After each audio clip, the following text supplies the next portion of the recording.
ज्ञानम ने शीलम गुणों ने धर्म ते मर्तिलोके भूमि बाहर भूता मनुष्य रूपेण मग्गा चरंती। जिनके जीवन में ने यश ने विद्या ने तपे ने दान ने ज्ञान ने शील ने गुण ने धर्म है, वो मनुष्य इस पृथ्वी पर पशु के समान है। तो ये हमें सब ज्ञान कहाँ प्राप्त होगा? सत्संग के माध्यम से होगा। सत्संग सुनेंगे तो हमारे अंदर सद्गुणों का विकास होगा। एक गुरु जी ने अपने शिष्य से कहा, एक हाथ में तो कोयला दिया और एक हाथ में चंदन की लकड़ी दी, और फिर उसको पूछा दोनों हाथ बताओ। जो कोयला दिया वो हाथ काला हो गया और चंदन की जो लकड़ी थी उस हाथ में सुगंध आने लगी। तो गुरु जी ने कहा कि अच्छे संतों का संग करो, अच्छे संत महापुरुषों का संग करोगे तो चंदन की तरह आपका जीवन भी सुगंध से महकेगा, और ऐसे वैसे का संग करोगे तो कोयले की तरह तुम्हारा भी काला हो जाओगे। तो हमेशा संग अच्छा करना चाहिए, और भगवान की विशेष कृपा होती है तब जाकर के हमें संत महापुरुषों का दर्शन मिलता है। अब मोई भा भरोसे हनुमंता, बिनु हरि कृपा मिले नहीं संता।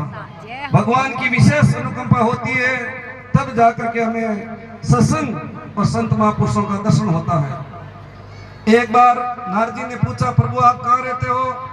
तो भगवान का नारद, अहम नवस्वामी वैकुंठे योगी नाम हृदय नचे मध्य भक्ता यत्र गायंती तत्र तिष्ठामि नारद। भगवान स्वयं कहते नारद, मैं वैकुंठ में नहीं रहता, योगियों हृदय में नहीं रहता। तो फिर प्रभु आप कहाँ रहते हो? जहाँ मेरे भगत गुणगान करते हैं तत्र तिष्ठामि नारद। दादू जे तू राम मिलन के खातर करा उदास, साधु संग तू सोच ले राम उन्हीं के पास।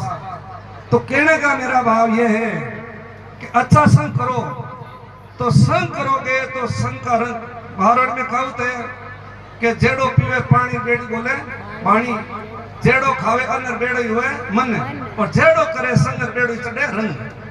तो कहने को भाव अच्छे महापुरुषों का संग करो। देखो ये आदमी का दोष नहीं है, जो भी जीवन में दोष आते हैं वो आते हैं संग से। बीड़ी के पीने वाले के पास बैठोगे तो बीड़ी सीखना सीख जाओगे, सिगरेट वाले के पास बैठोगे तो वो अपना आप ही कहेगा।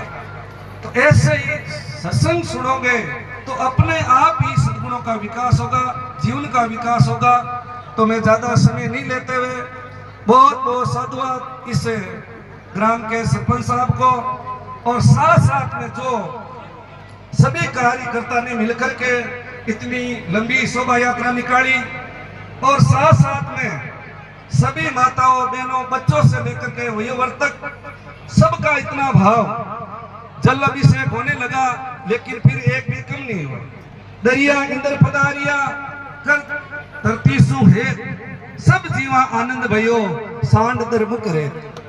सदगुरु दरिया साहब कहते हैं इंद्र भगवान पधारते हैं धरती माता से प्रेम करके, तो सब जीवों को आनंद होता कि क्यों कि सर्वत्र हरियाली हो जाती है और सबके लिए शुभ संकेत है। तो सब जीवा आनंद भयो सांड धर्म मुक्त रहे। लेकिन ये सांड नाम का जिनवर होता है उसको खुशी नहीं होती है, क्यों कि वो बरसात होती है तो रेत के अंदर मुख डाल लेता है।